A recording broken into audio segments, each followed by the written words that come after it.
Alright, YouTube. The time has come for us to delve into another campaign.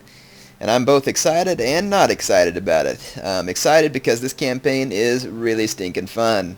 Not so excited in the fact that these things are pretty involved and it's going to take a whole lot of time and uploads for me, which has not been rather easy recently, but I'm sure that I can at least get something cranked out for you here. So, in any case, let's get things kicked off. I will be playing a campaign as the Tosa.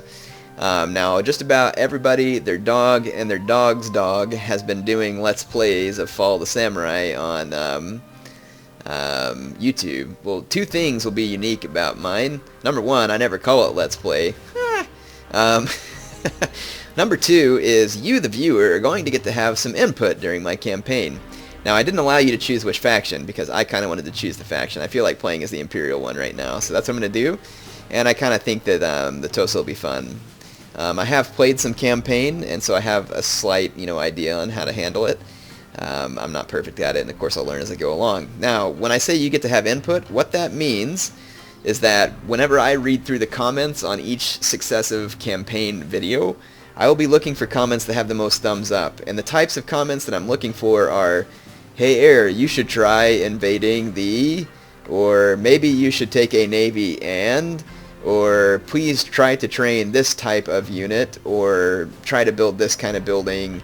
So I will try and follow some of those that get the most thumbs up. It may not be exact, but I'll try to do my best to follow that. Now, if you all give me some kind of crazy suggestion, like I am playing the Imperial thing and you want me to switch to the Shogunate, I'm probably not going to do something like that in my first campaign. But maybe in another campaign we'll do that. So that's what's going to make my campaign walkthrough unique, is I'm going to give you, the viewer, the opportunity to interact. So if you want to make a suggestion, make it, and try to get other people to thumbs up on it. The ones with the most thumbs up will be the ones that I will be considering. Hope you enjoy it. Let's get started by running through the old cutscene, and it's a pretty good one. So here we go.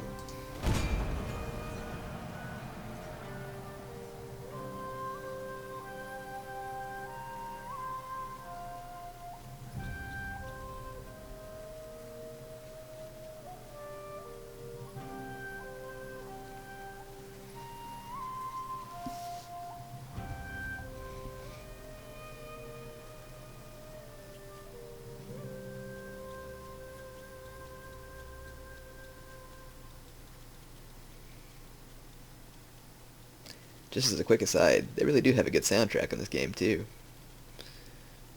Just thought I'd point that out.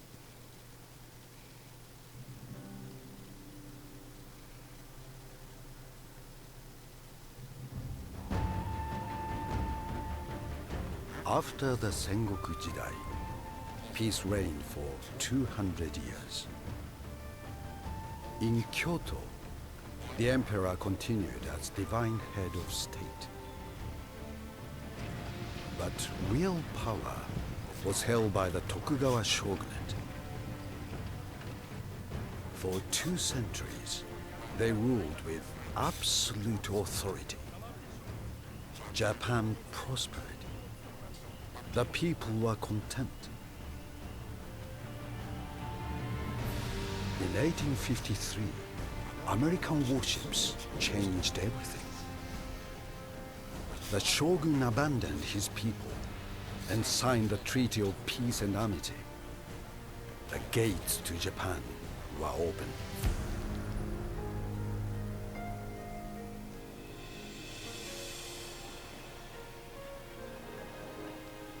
Trade was established, but the agreements favored the Western powers. The economy faltered, and the people suffered. In 1863, the emperor overruled the shogun. An imperial decree ordered the expulsion of all Western powers. No longer would Japan be westernized. The time had come to strike back.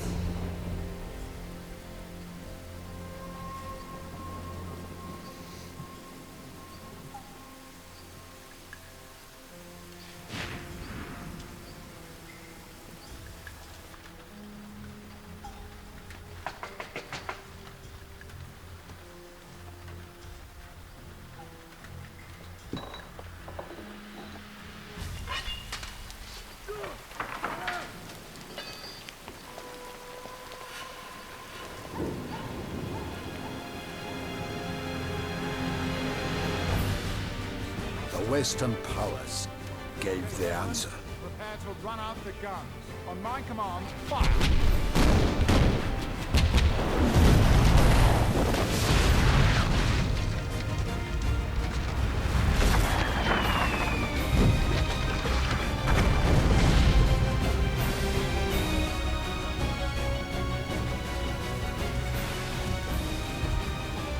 The treacherous Westerners brought death to our people.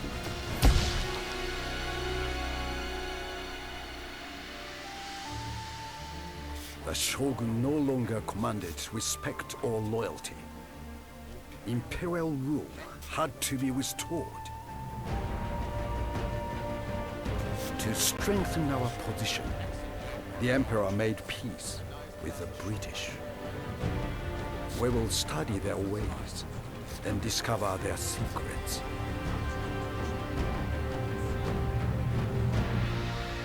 Only then can we destroy the Shogun and return honor to Japan. The Emperor must be victorious.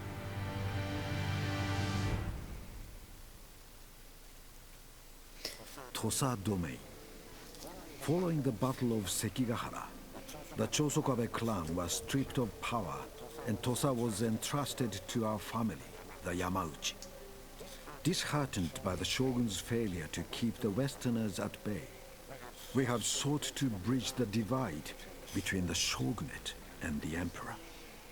And now, for the good of Japan, power must be returned to the Emperor. Our first priority should be to consolidate our position here on Shikoku. Our lands are bordered by friend and foe alike, and we must ensure that pro-Shogunate forces do not gain a foothold. Once the situation on Shikoku is under control, we must support our allies on the mainland. Imperial control of Kyoto and Edo will be vital if we are to break the Shogun's grip on Japan. When full-scale war finally erupts between Imperial and Shogunate forces, the people of Tosa will be at the forefront, leading Japan into a bright and glorious future. Long live the Emperor! Alright, so we have our first mission here, which is increase our clan's development level. I'll explain that in a moment. I'm going to start off by turning off the advisor settings. I had them turned on. I turn them on whenever I'm playing a new campaign, just in case it decides to point out something that might be useful to me. But I do not need those at this point. So let's get started and kind of check out what kind of armies we've got. I do want to get my daimyo out into my army. It looks like we are currently at war with the Ozu, and we're going to want to go knock them out as soon as possible. It is winter though, so we probably don't want to move until winter's over so we don't suffer a lot of attrition moving up to Iyo there. So let's take a look at our troops. Like I said, we got this matchlock Kachi that's kind of a worthless unit, to be honest. I don't even want it. I'll keep these two spear melee units. I've got a levy infantry. Over here I've got another spear one. Let's see, that's my general. That's the sun and air. So I will, I don't want to take the sun and the daimyo in the same army, but I will take, here's my daimyo. This guy's awesome looking. Yamauchi Toyoshige. Man, that guy's pretty cool. He's got like the red bear wig on. Sweet. So I'll take him, and I don't really need that spear levy. I'll leave it there, and then we'll take this group of troops here, and we'll join them up over here. Looks like we've got a geisha to start with. Let's see, we got 9,000 koku to spend. I don't know if they still call it koku, but clan treasury, huh? Well, we got 9,000 in our clan treasury, whatever the currency is. We'll go ahead and increase our farms. I can't build anything else at the moment. Ares want to do some 2v2, so I'll tell him I'm in the middle of campaign, so hang on just a second.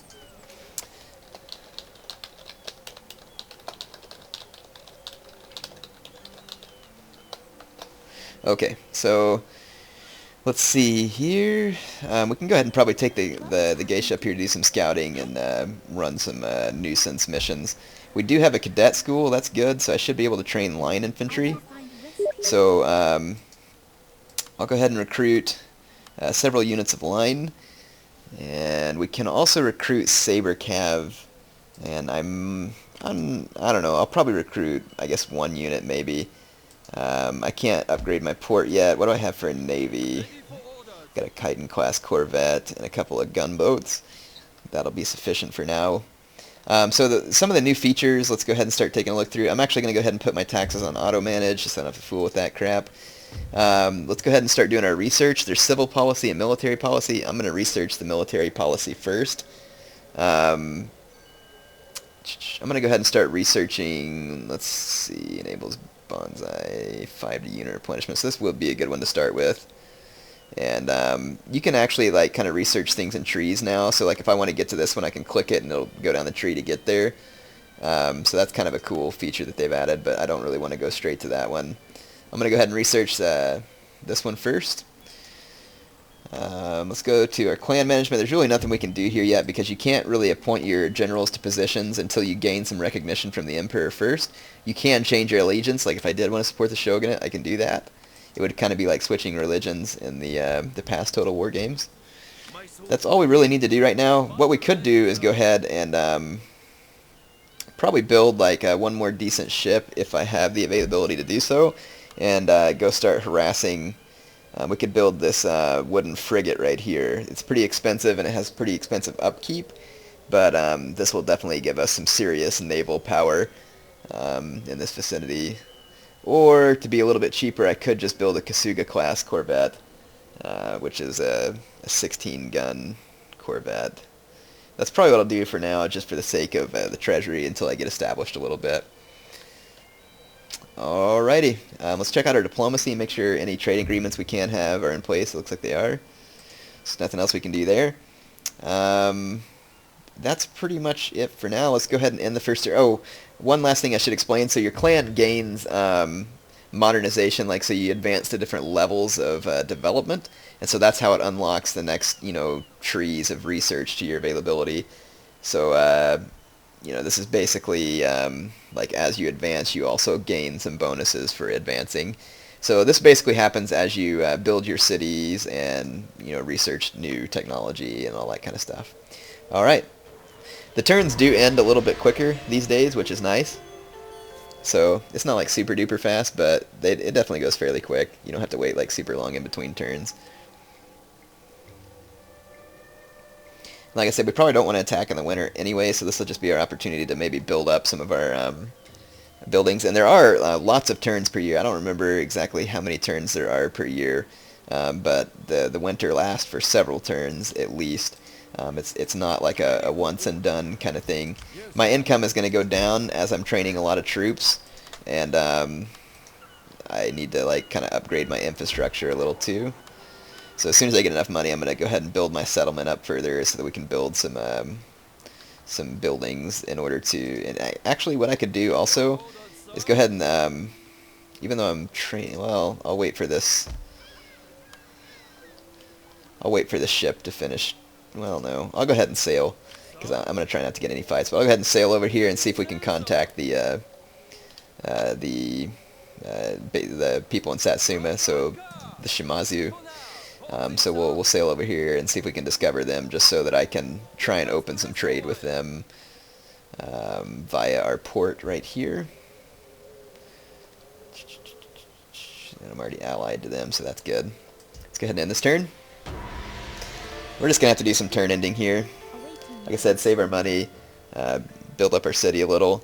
I'm not making much income right now. I think the winter does drop your income a little bit, obviously, but it's not going to be high until I build things up. And like I said, I just train quite a bit of infantry. So, capture the following province, EO. Well, I intend to. We have 12 turns to do so, which will be more than enough. Alright, this is a pro-shogunate clan right here, so, and the way you can tell that is by looking at the city. So there's that little icon there that kind of has the Tokugawa symbol on it next to the happiness of the thing, and it doesn't mean you can't have relations with them, but they probably won't be too happy to receive you, just because it's kind of like different religions, like I said, in the past Total War games. This army's plenty strong to do what needs to be done as soon as the winter is over. So I will go ahead and move forward. And I still don't have quite enough money to further develop my city. Now, you don't have food, if you'll notice, in this campaign now, too. And there's also not really a realm divide feature that I'm aware of yet. I mean, I haven't gotten to that point, but there's not one that I'm aware of. And so I kind of like the dynamics of this campaign better than the original Shogun 2 campaign. The original Shogun 2 campaign is fun, but I kind of like like I said, I kind of like the dynamics of this. And you'll see more of it as I go along. I'll show you more and more of the new features. But there are definitely a lot of cool things you can do. So like this yellow circle around my ships, that is a bombardment range. So if I want to, I can actually shell this city.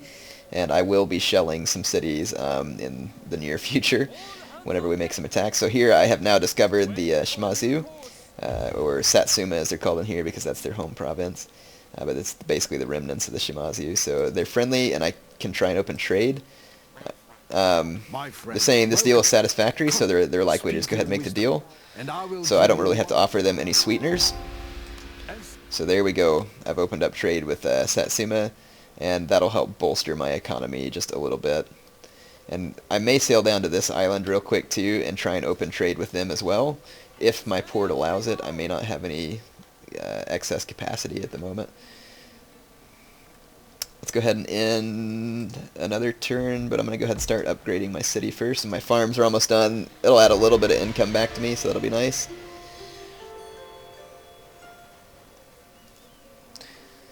Alrighty.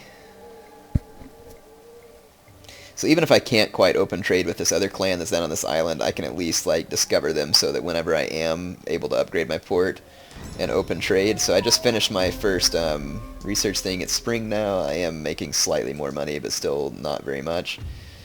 I'm going to next research the... well, I kind of do want to go ahead and research this naval tree real quick and get explosive shells, and then I'll move down this, because explosive shells are a massive leap forward in your naval battles, and naval battles are very, very important in this campaign.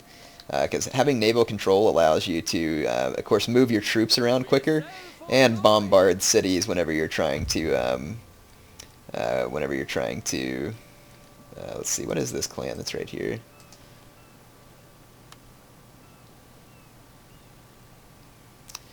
Wow, that big long T named clan.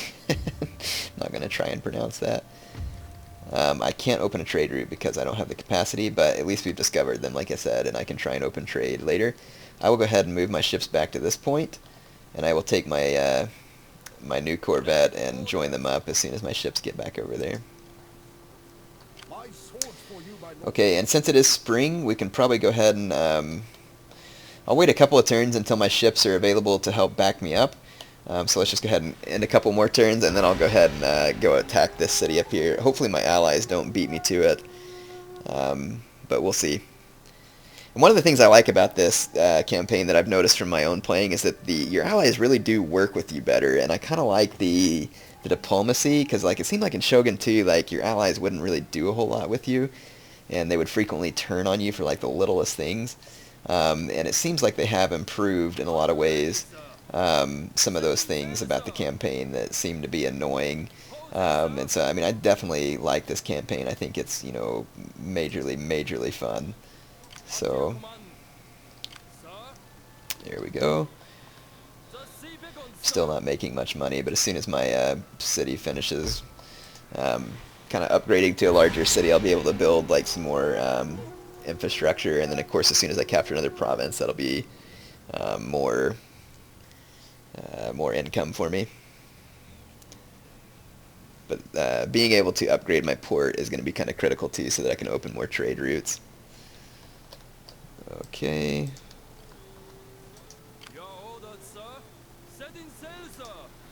Got my navy here.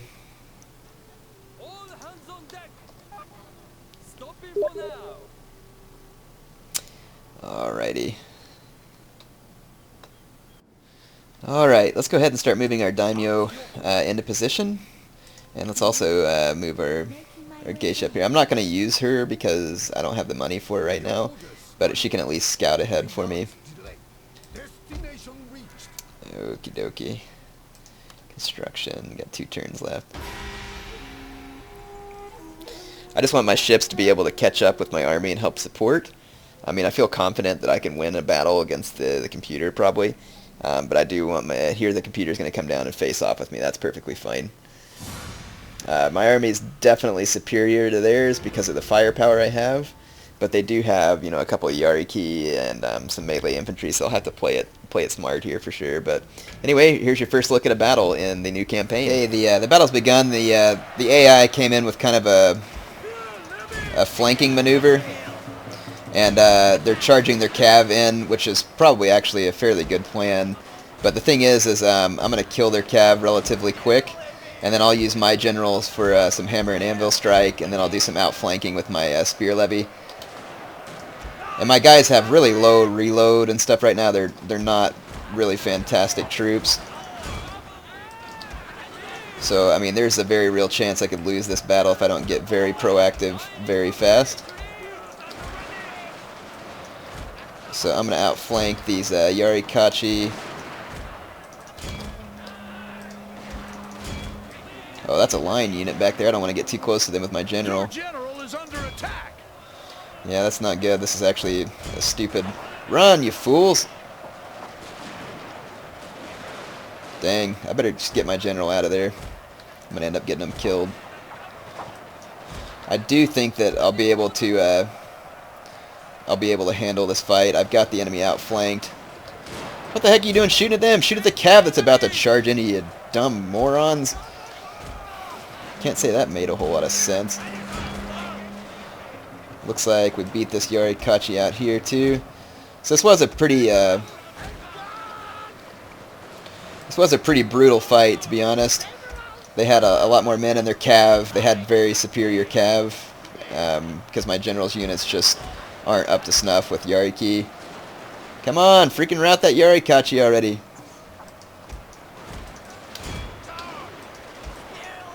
You have triumphed over the enemy. Okay, there we go. Looks like we ratted them out. Here's my men doing some firing again. These guys have really, really poor stats. Line infantry, they're not very good. But over time, they'll kind of vet up, and they'll be pretty good. And then eventually, I'll be able to unlock, Imperial type infantry. But hope you enjoyed that first battle. I was able to pull off a pretty Pyrrhic victory there. It definitely cost me some losses.